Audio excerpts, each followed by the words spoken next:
Hello बच्चों, welcome to our channel. आज हम लोग कर रहे हैं मैक्सिमा मिनिमा के कुछ इंपॉर्टेंट क्वेश्चन जिससे आपका रिवीजन पक्का हो जाएगा। और ऐसे वीडियोस आपको मिलते रहेंगे डेली का डेली, क्योंकि अब एग्ज़ाम जब तक ख़त्म नहीं होते हम लोग लगे रहेंगे। तो बच्चों देखते हैं कैसे क्वेश्चन है, कैसे डाउट है मेरे बच्चों के। ये जो क्वेश्चन है हैंड रिटन है, कुछ बच्चे साफ पिक्चर नहीं भेजते हैं। Show that the height of cylinder of maximum volume that can be inscribed in a cone of height h is h/3। ठीक है, क्वेश्चन को 2 बार 3 बार रीड कर लो। क्या बोला गया है? Show that the height of the cylinder of maximum volume that can be inscribed in A cone of height h। Cone of height h, कोन की height h है, cone of height h is 1/3h। तो सबसे पहले आप क्या करोगे?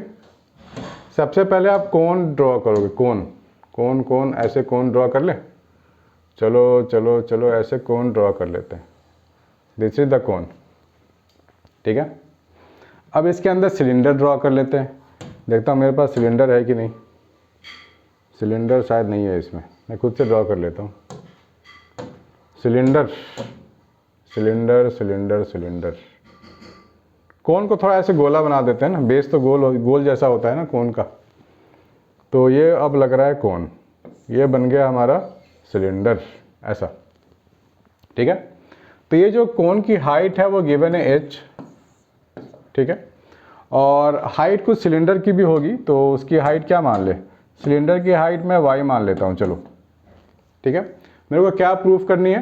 मेरे को प्रूफ करनी है y is equal to h/3। ये प्रूफ करनी है। ठीक है ना, ओके। देखो, जब हम मैक्सिमा मिनिमा करते हैं बच्चों, तो आपको नई नई चीज़ें सीखने को तो ज़रूर मिलने वाला है। इसकी रेडियस अगर मैं r ले लूँ और कोन की रेडियस कैपिटल R ले लेता हूँ, ये वाला कोन का रेडियस कैपिटल R, और छोटा जो r है वो रेडियस हो गया सिलेंडर के लिए। ये टोटल हाइट h है, ये y है। तो h में से अगर मैं y हटा दूँ तो ये वाली हाइट मेरे को मिल जाएगी इतनी। This height is h - y, this one. ठीक है ना। चलो, अब यहाँ पर ध्यान से आप देखो, हमको रिलेट करना पड़ेगा बच्चों। हमें रिलेशन चाहिए h y small r capital R में। यहाँ पे हाइट h कोन की फिक्स है, रेडियस r भी फिक्स है, ये कांस्टेंट है, फिक्स है। वेरिएबल क्या है? y and small r, this two are variable. और हमारे को क्या करना है? हमारे को सिलेंडर की मैक्सिमम वॉल्यूम का कुछ इक्वेशन लिखने पड़ेंगे आपको, क्योंकि यहाँ क्या बात हो रही है? Cylinder of maximum volume. तो पाई r² y, this is the volume of cylinder. ठीक है ना। अब r और y दोनों यहाँ पे इन्वॉल्व है, यानी कि 2 वेरिएबल हुए ना। r और y 2 वेरिएबल हुए ना। लेकिन आपको मैक्सिमा मिनिमा में एक ही वेरिएबल में काम करना होता है। आपको या तो y को हटाना पड़ेगा, नहीं तो r को हटाना पड़ेगा। ठीक है ना। तो आइए देखते हैं तो हटाए कैसे। तो इस तरह के क्वेश्चन में आपको देख पा रहे हो, एक राइट एंगल ट्राइंगल ये है, एक राइट एंगल ट्राइंगल ये है, और एक बड़ा वाला राइट एंगल ट्राइंगल है। ठीक है ना। क्लास 10th का जो हम लोगों ने पढ़ा है ना, ट्राइंगल, कॉन्ग्रुएंसी, ट्राइंगल्स, उन सबों का यहाँ पे यूज़ होने वाला है। ठीक है ना। एक छोटा सा ट्राइंगल ये है मेरे पास, ठीक है, और एक बड़ा सा ट्राइंगल ये है। ये r है, ये h - y है, ये पूरा का पूरा h है। ठीक है ना, पूरा का पूरा h है, और ये कैपिटल R है। बोलोगे सर यहाँ ट्राइंगल का क्या यूज़ है? हमारे को सिमिलरिटी और ट्राइंगल का जो कॉन्सेप्ट है ना, साइड का रेशियोज, उसका इस्तेमाल करना पड़ेगा इस केस में, राइट। तो मैं अगर छोटे ट्राइंगल के लिए हाइट की बात करूँ तो वो h - y है, डिवाइड बाई हाइट ऑफ बड़ा वाला ट्राइंगल, तो h हो गया। ठीक है, छोटा ट्राइंगल का जो बेस है वो r है, बड़े ट्राइंगल का जो बेस है वो कैपिटल R है। ऐसा तो लिख सकते हैं हम लोग। ठीक है, यहाँ से मैं क्या लिख सकता हूँ? यहाँ से मैं लिख सकता हूँ r is equal to r/h, h - y, ये लिख सकता हूँ मैं। Small r is equal to, capital R को मैं इधर ले गया तो ये इक्वेशन मुझे मिल गया। तो ये मैं लिखूँगा पाई r का स्क्वायर, स्मॉल r का स्क्वायर क्या हो जाएगा? r² h², h - y का स्क्वायर इंटू y, ये y तो यहाँ भी है, इंटू y। ठीक है, ये आपको एक्सप्रेशन मिल गया। यहाँ पर सिर्फ एक ही वेरिएबल है y। ठीक है ना, 2 वेरिएबल से एक वेरिएबल में कन्वर्ट करना पड़ेगा आपको। कभी ट्रिग्नोमेट्री की हेल्प लेते हैं हम लोग, राइट। कभी सिमिलर ट्रायंगल की हेल्प लेते हैं, कभी पाइथागोरस थ्योरम की हेल्प लेते हैं, हाइपोटेन्यूज परपेंडिकुलर बेस वाला, राइट। यही 2-3 मेथड में पूरा चैप्टर घूमता रहता है। तो जितने जितने आप ज़्यादा क्वेश्चन सॉल्व करोगे, जितना ज़्यादा वैरायटी ऑफ क्वेश्चन सॉल्व करोगे, उतना ज़्यादा आपको नॉलेज होगा, उतना ज़्यादा आपके कॉन्सेप्ट क्लियर होते चले जाएंगे। तो ये आपको मिल गया v in terms of y। इसको डिफ्रेंशिएट करोगे आप dv/dy, ठीक है। ये तो कांस्टेंट है पूरा। डिफ्रेंशिएट आपको इन दोनों को करना है, u इंटू v वाला फंडा से आप कर सकते हो, ठीक है ना। कांस्टेंट को यहीं छोड़ दो, ये u और v के फंडे से आप इसको डिफ्रेंशिएट कर सकते हो। तो इसको अगर मैं u लेके डिफ्रेंशिएट करता हूँ तो ये मिलेगा -2 into h minus y, y as it is रहेगा, प्लस h माइनस वाई का होल स्क्वायर को छोड़ देंगे, फिर y को डिफ्रेंशिएट करेंगे।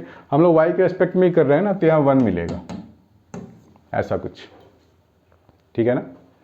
यहाँ चैन रूल लगा लिया है मैंने, मुझे ये मिल गया। अब आपको मैक्सिमा मिनिमा है, तो मैक्सिमाइज करना है इसको, तो इसको आप 0 पुट करोगे, इस चीज़ को आप 0 पुट करोगे, तो ये टर्म भी पूरा 0 हो जाएगा ना, ये टर्म नीचे आके 0 हो जाएगा। यहाँ क्या बचेगा, यहाँ बचेगा h माइनस वाई का whole square -2y into h minus y. यही तो मिला ना आपको पूरा।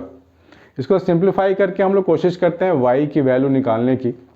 तो आप क्या करोगे, यहाँ पर h माइनस वाई को कॉमन ले लो, तो यहाँ मिलेगा h माइनस वाई -2y, ठीक है। आपको दिख रहा है, ज़्यादा नीचे तो नहीं चला गया, हाँ ठीक है।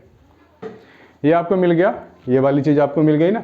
यहाँ से y की 2 वैल्यू आएंगी, देखो सीधी सी बात है, क्वाड्रेटिक इन y है ना, तो 2 वैल्यू तो y को आनी ही है, उसी में से एक वैल्यू पॉसिबल होगा और एक नहीं होगा। तो मैं ये सब सारी चीज़ें हटा देता हूँ so that I can write properly.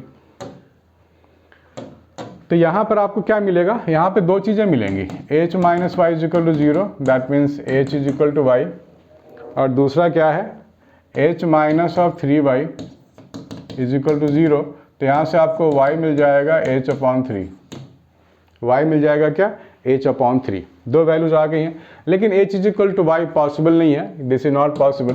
पूरा का पूरा कोन के जैसा हाइट हो या सिलेंडर का हो तो बाहर चला जाएगा ना, हमें तो इनस्क्राइब्ड की बात करनी है, हमें तो अंदर की बात करनी है, ठीक है। तो ये एक पॉसिबिलिटी हमारे पास रह गई है। अब आप इसको डबल डिफ्रेंशिएट करोगे और इस वैल्यू को वहाँ डालोगे तो लेस देन 0 आपको मिलेगा। तो आप क्या लिखोगे, आप क्या लिखोगे, double differentiation d²v/dy2 less than 0। वो आप करके देख लेना, डिफ्रेंशिएट फिर से आपको करना पड़ेगा, वो तो करना ही है। तो आपको इस वैल्यू डाल दोगे y की जगह डबल डिफ्रेंशिएशन में, तो आपको लेस देन 0 मिलेगा। इससे प्रूफ होता है कि मैक्सिमम वॉल्यूम ऑक्यूपाई हो रहा है by the cylinder at this height, cylinder of this height, ठीक है। तो ये आपको प्रूफ करना था कि मैक्सिमम, तो मैक्सिमम के लिए यही कंडीशन होता है ना, मैक्सिमा के लिए तो यही कंडीशन होता है, ठीक है ना। इसको डबल डिफ्रेंशिएट करेंगे और y की जगह h/3 डाल देंगे ना, तो आपको लेस देन 0 मिल रहा है। तो इससे ये प्रूफ होता है कि h/3 हाइट का जो हमारे पास सिलेंडर होगा वो मैक्सिमम वॉल्यूम ऑक्यूपाई करेगा इनसाइड द कोन, ठीक है बच्चों। तो ऐसे ऐसे क्वेश्चन आप मुझे और भी भेज सकते हो, आपको वीडियो सोल्व से मिलता रहेगा। बाय बच्चों, टेक केयर।